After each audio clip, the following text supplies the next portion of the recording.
ಎಲ್ರಿಗೂ ನಮಸ್ಕಾರ ಸ್ನೇಹಿತರೆ. ನಾನು ನಿಮ್ಮ ಗೆಳತಿ ಹಳ್ಳಿ ಕನ್ನಡತಿ ವಿಜು. ಸ್ವೀಟ್ ಆಗಿರೋ ನೇಚರನ್ನು ನೋಡ್ಕೊಂಬಂದ್ರಿ ಅಂತ ಅನಿಸುತ್ತೆ. ಅಷ್ಟೇ ಸಿಹಿಯಾಗಿರೋ ಅಂದರೆ ಟೇಸ್ಟಿಯಾಗಿರೋ ಡಿಫ್ರೆಂಟ್ ಆಗಿರೋ ಒಂದು ರೆಸಿಪಿನ ಶೇರ್ ಮಾಡ್ತಿದ್ದೀನಿ. ಬನ್ನಿ ನೋಡ್ಕೊಂಬರೋಣ ಸ್ನೇಹಿತರೆ. ಬೇಸನ್ ಲಾಡು ನಿಮಗೆಲ್ರಿಗೂ ಇಷ್ಟ ಅಂತ ಗೊತ್ತು. ನೋಡೋಣ ಏನು ಬೇಕು ಅಂತ ಹೇಳಿ. 1 ಕಪ್ಪಷ್ಟು ಸಕ್ಕರೆ ಮತ್ತು 1 ಕಪ್ಪಷ್ಟು ಹುರಗಡಲೆ ಪೌಡ್ರ್ ತೊಗೊಂಡಿದ್ದೀನಿ. ನಾನು ಇಲ್ಲಿ ಹಸಿ ಕಡಲೆಬೇಳೆ ಹಿಟ್ಟನ್ನು ತೊಗೊಂಡಿಲ್ಲ, ಹುರಗಡಲೆ ಪೌಡ್ರ್ ತೊಗೊಂಡಿದ್ದೀನಿ ಮತ್ತು ತುಪ್ಪ ತೊಗೊಂಡಿದ್ದೀನಿ. ಅದು ಮೆಜರ್ಮೆಂಟನ್ನು ಯಾವ ರೀತಿ ತೊಗೋಬೇಕು ಅಂತ ನಾನು ಮಾಡುವಾಗ ಹೇಳ್ತೀನಿ ನೋಡಿ. ಒಂದು ಬೌಲ್ಗೆ ನಾವು ಇವಾಗ ತುಪ್ಪವನ್ನು ಮತ್ತು ಪುಟಾಣಿ ಹಿಟ್ಟು, ಅಂದರೆ ಪುಟಾಣಿ ಅಂತ ಹೇಳ್ತೀವಿ ನಮ್ಮ ಸೈಡು, ಹುರಗಡಲೆ ಹಿಟ್ಟನ್ನು ಹಾಕಿ ಕಲಿಸ್ಕೋಬೇಕು. ಅಂದರೆ ನಾವು ಎಷ್ಟು ತುಪ್ಪವನ್ನು ಹಾಕ್ಕೊಂಡಿರ್ತೀವಲ್ಲ ಅಷ್ಟು ತುಪ್ಪಕ್ಕೆ ಎಷ್ಟು ಹಿಟ್ಟು ಹಿಡಿಯುತ್ತಲ್ಲ ಅಷ್ಟು ಹಿಟ್ಟನ್ನು ಹಾಕಿ ಕಲಿಸ್ಬೇಕು. ನೀರು ಹಾಕಂಗಿಲ್ಲ, ಏನೂ ಇಲ್ಲ. ಈ ಥರ ತುಪ್ಪದಲ್ಲಿ ಅದು ಕಲಿಸ್ಬೇಕು. ಆ ಥರ ನಾವು ಚೆನ್ನಾಗಿ ಹಾಕಬೇಕು. ಆಮೇಲೆ ಸಕ್ಕರೆನ ಹಾಕಬೇಕು,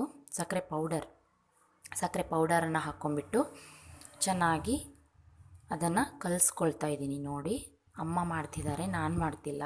ಈ ರೆಸಿಪಿನ ಕಲಿಸ್ಕೊತಾ ಇದ್ದಾರೆ. ಚೆನ್ನಾಗಿ ಮಿಕ್ಸಪ್ ಆಗಬೇಕದು, ಎಲ್ಲೂ ಕೂಡ ಗಂಟುಗಳಿಲ್ದಂಗೆ. ಆಮೇಲೆ ಸಕ್ಕರೆ ಪೌಡ್ರ್ ಕೂಡಿದ ತಕ್ಷಣ ಅದು ತುಂಬ ಸ್ವಲ್ಪ ನೀರು ಬಿಡುತ್ತೆ. ಅಂದರೆ ನಮಗೆ ಉಂಡೆನ ಕಟ್ಟಬೇಕಲ್ಲ, ಉಂಡೆನ ಕಟ್ಟಲಿಕ್ಕೆ ಸರಿಯಾದ ಪ್ರಮಾಣದಲ್ಲಿ ಬರುತ್ತೆ. ಇವಾಗ ಕೈನಿಂದ ಅದನ್ನು ಚೆನ್ನಾಗಿ ಸ್ಮ್ಯಾಶ್ ಮಾಡಿ ಕುಡಿಸ್ಕೋಬೇಕು. ಆಮೇಲೆ ಅದು ನಮಗೆ ಕೈಯಲ್ಲಿ ಈ ಥರ ತೊಗೊಂಡು ಈ ಥರ ಮಾಡಿದರೆ ಉಂಡೆ ಆಗಬೇಕು ಚೆನ್ನಾಗಿ. ಆ ಥರ ಹದದಲ್ಲಿ ಕಲಿಸ್ಕೊಳ್ಳಿ ಸ್ನೇಹಿತರೆ. ತುಂಬ ಹಿಟ್ಟು ಹಾಕ್ಬಿಡ್ಬೇಡಿ. ಹಿಟ್ಟು ಹಾಕಿದ ತಕ್ಷಣ ಅದು ಫುಲ್ ಮತ್ತು ಡ್ರೈ ಆದರೆ ಉಂಡೆ ಕಟ್ಟಕ್ಕೆ ಬರಲ್ಲ. ಆಮೇಲೆ ಇದಕ್ಕೆ ಆಣ ಎಲ್ಲ ಹಿಡಿಯಲ್ವಲ್ಲ, ಸಕ್ಕರೆ ಆಣ ಅದು ಇದು ಏನು ಹಿಡಿಯಲ್ಲ, ಸುಮ್ಮನೆ ಡ್ರೈ ಪೌಡ್ರ್ ಹಾಕ್ತೀವಲ್ಲ. ಹಾಗಾಗಿ ನಾವು ಇದಕ್ಕೆ ಈ ಥರ ಮಾಡ್ಕೋಬೇಕು, ತುಪ್ಪದಲ್ಲೇ ಕಲಿಸ್ಬೇಕು. ಆಮೇಲೆ ಸಕ್ಕರೆ ಪೌಡ್ರ್ ಹಾಕಿದ್ದು ಸ್ವಲ್ಪ ನೀರು ಬಿಡುತ್ತೆ. ಈ ಥರ ಉಂಡೆ ಕಟ್ಕೊಳ್ಳಿ ಸ್ನೇಹಿತರೆ. ಇದು ಹಸಿ ಕಡಲೆ ಹಿಟ್ಟು ಮಾಡೋದ್ರಿಂದ ಸ್ವಲ್ಪ ಮದ ಬರುತ್ತೆ ಬಾಯಿನಲ್ಲಿ, ಟೇಸ್ಟ್ ಸ್ವಲ್ಪ ಕಡಿಮೆ ಬರುತ್ತೆ. ಸ್ವಲ್ಪ ಮದ ಅಂದರೆ ಒಂಥರ ಮದ ಹತ್ತುತ್ತೆ ಬಾಯಿನಲ್ಲಿ.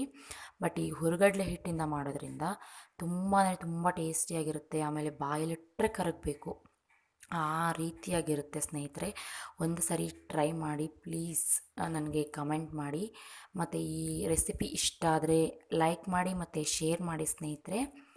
ಹಾಗೆ ಇದು ಮಕ್ಕಳಿಗಂತೂ ತುಂಬಾ ಇಷ್ಟ ಆಗುತ್ತೆ. ಈ ರೆಸಿಪಿ ಇವಾಗ ಮಾಡ್ತಿರೋದೇ ನಾನು ನನ್ನ ಮಗಳಿಗೋಸ್ಕರ. ಅದನ್ನೇ ನಾನು ನಿಮ್ಮ ಹತ್ರ ಶೇರ್ ಮಾಡಿದ್ದೀನಿ ನೋಡಿ.